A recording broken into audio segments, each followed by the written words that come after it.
Bismillahirrahmanirrahim. Assalamualaikum semuanya. Nuaiman bin Amru bin Rafa'ah adalah salah satu sahabat Nabi yang konyol, koplak, gokil, dan kerap membuat Rasulullah tertawa-tawa. Nuaiman berasal dari kalangan kaum Ansor yang bertempat tinggal di Madinah. Nuaiman juga ahli peperangan dalam medan jihad. Dia merupakan Ashabul Badr karena ikut terlibat dalam perang Badar bersama Rasulullah dan para sahabat yang lainnya. Namun sayangnya, dia memiliki perilaku buruk, yaitu suka minum minuman keras atau khamar dan ketagihan menjadi pemabuk. Akibat kelakuannya ini, ia kerap dihukum cambuk oleh Rasulullah dan sahabat lainnya. Tapi dilalah, kelakuan Nuaiman malah kambuh lagi. Dia malah kembali mengulangi minum khamar setelah dihukum. Koplak banget ya si Nuaiman ini. Tidak hanya itu, banyak sekali kisah-kisah koplak, lucu dan kokil si Nuaiman yang bikin geli dan sakit perut. Kisah ini masyhur dan termaktub di dalam syarah kitab Ihya Ulumuddin karangan Hujatul Islam Al-Imam Al-Ghazali. Lalu seperti apa kisah lengkapnya? Tonton video ini sampai selesai. Namun sebelum lanjut, mari bantu dukung channel Islami ini dengan cara klik like dan subscribe ya, agar channel ini bisa mencapai 1 juta subscriber dan semakin eksis dalam menyiarkan kisah-kisah Islami lainnya dalam kemasan cerita bergambar. Dahulu, Al-Quran tidak menyebutkan bahwa khamr atau arak itu haram, dan juga Al-Quran tidak menyebutkan halal. Kemudian terjadilah suatu peristiwa di zaman Rasulullah SAW. Kala itu, Abdurrahman bin Auf pernah mengundang Ali dan beberapa sahabat lainnya untuk makan. Termasuk hidangan yang disajikan adalah khamr atau arak, hingga akhirnya membuat kesadaran mereka terganggu setelah meminumnya. Kesadaran mereka terganggu berlangsung sampai mendekati waktu sholat. Pada saat itu, sahabat Ali diminta menjadi imam dengan keadaan yang sedang mabuk dalam pengaruh khamr. Akibatnya, bacaan surat Al-Kafirun yang ia baca malah ngawur dan menjadi salah. Dari peristiwa ini, turunlah ayat yang mengharamkan khamr, sebagaimana dijelaskan dalam Al-Quran surat An-Nisa ayat ke-43. Indilalah, hingga akhirnya pada suatu hari, terjadilah peristiwa yang menyebabkan sahabat Nabi bertikai dan membuat salah satu terluka karena pengaruh khamr. Oleh karena itu, turunlah surat Al-Maidah ayat 90 yang artinya, hai orang-orang yang beriman, sesungguhnya meminum khamr, berjudi, berkorban untuk berhala, mengundi nasib dengan panah adalah termasuk perbuatan syaitan. Maka jauhilah perbuatan-perbuatan itu agar kamu mendapatkan keberuntungan. Dari ayat ini mengisyaratkan bahwa dalam melaksanakan syariat itu bertahap. Tak jauh berbeda dengan si Nuaiman. Sahabat Nabi ini gemar sekali minum khamr. Akibat kelakuannya itu, hingga pada suatu waktu ia dipanggil Rasulullah SAW. Berkatalah Rasulullah kepada Nuaiman, "Apa yang kau lakukan, wahai Nuaiman?" Kemudian Nuaiman menjawab, "Saya minum minuman keras, wahai Rasulullah." Mendengar jawaban itu, Rasulullah mencambuk Nuaiman, dan ia akhirnya meminta maaf dan ingin bertaubat. Tetapi setelah bertaubat, di kemudian hari Nuaiman ketahuan lagi meminum minuman keras hingga Rasulullah mencambuknya lagi. Melihat kejadian itu, sebagian para sahabat juga ikut memukul. Juga sebagian sahabat mengatakan, "Semoga Allah melaknat Nuaiman karena memainkan Rasulullah SAW." Mendengar perkataan itu, maka Rasulullah SAW berkata, "Jangan kau laknat Nuaiman, karena dia cinta dengan Allah dan Rasulnya." Nuaiman adalah sahabat yang hidup sesaman dengan Rasulullah SAW. Namun, ada yang tidak senang dengan kebiasaan Nuaiman yang hampir tiap harinya mabuk. Selain itu, juga gemar bercanda, bahkan sering iseng terhadap Rasul. Ada sebuah kisah lucu. Suatu ketika, Sayyidina Abu Bakar Siddiq mengajak dua sahabat Rasulullah untuk berniaga di Busro dengan rombongannya. Sesampainya di Busro, masing-masing mendapatkan tugas dari Sayyidina Abu Bakar kecuali Nuaiman.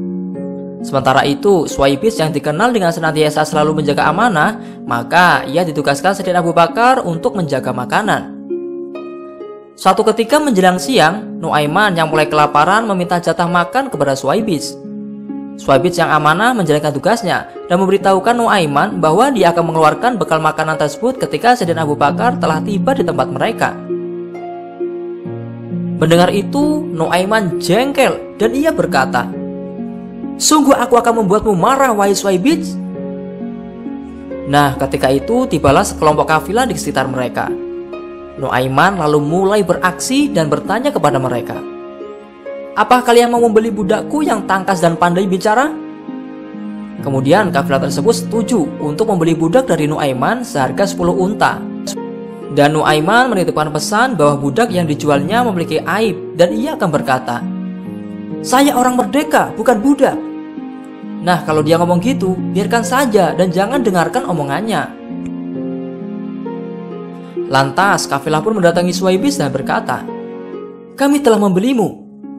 Kemudian Suwaibis sontak terkejut dan berkata, "Si Nuaiman itu dia pembohong. Aku adalah seorang laki-laki yang merdeka." Kemudian kafilah berkata, "Dia telah mengabarkan kepada kami bahwa kamu akan bilang seperti itu." Sang kafilah lalu mengikatkan tali ke leher Suwaibis dan membawanya pergi. Ketika Sayyidina Abu Bakar datang, beliau terkejut karena Suwaibis tidak ada. Kemudian dengan polosnya Nuaiman berkata kepada Sayyidina Abu Bakar bahwa Suwaibis sudah dijual oleh dirinya.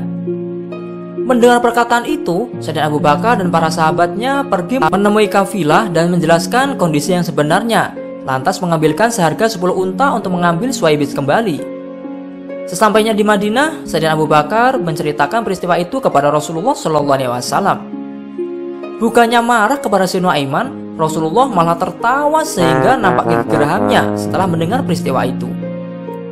Nuaiman adalah pembawa gembira. Mungkin karena itu Rasulullah SAW pernah berkata, "Nuaiman akan masuk surga sambil tertawa, karena ia sering membuatku tertawa." Kisah konyol lainnya, pada suatu hari ketika Nuaiman dikabarkan sakit mata, lantas Rasulullah SAW menengoknya. Ternyata Rasulullah SAW melihat Nuaiman sedang asyik memakan kurma. Melihat itu, kemudian Rasulullah SAW bertanya, "Apa boleh makan kurma? Matamu kan sedang sakit." Kemudian dengan santainya Nuaiman menjawab, "Saya mengunyahnya dari arah mata yang tidak sakit." Mendengar jawaban itu, Rasulullah SAW kembali tersenyum dan tertawa untuk kesekian kalinya. Pernah suatu ketika, sesaat setelah sadar dari mabuknya, Nuaiman merasa perutnya keroncongan karena lapar.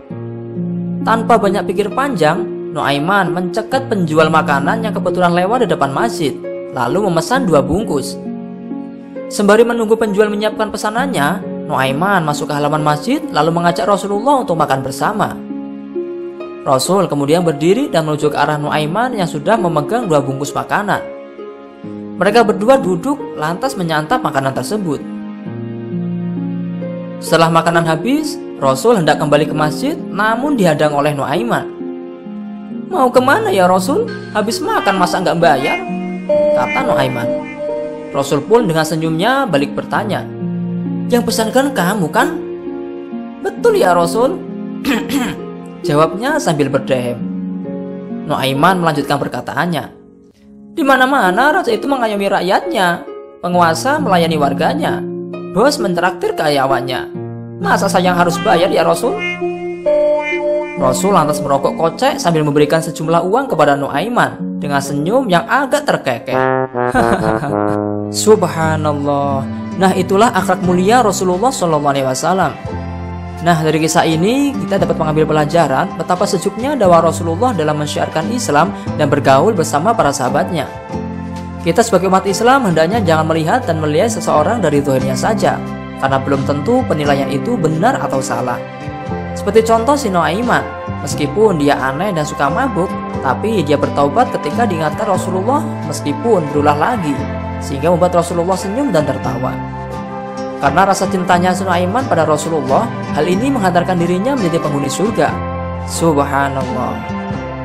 Mari kita membaca surat kepada Rasulullah SAW. Shallu ala Nabi Muhammad.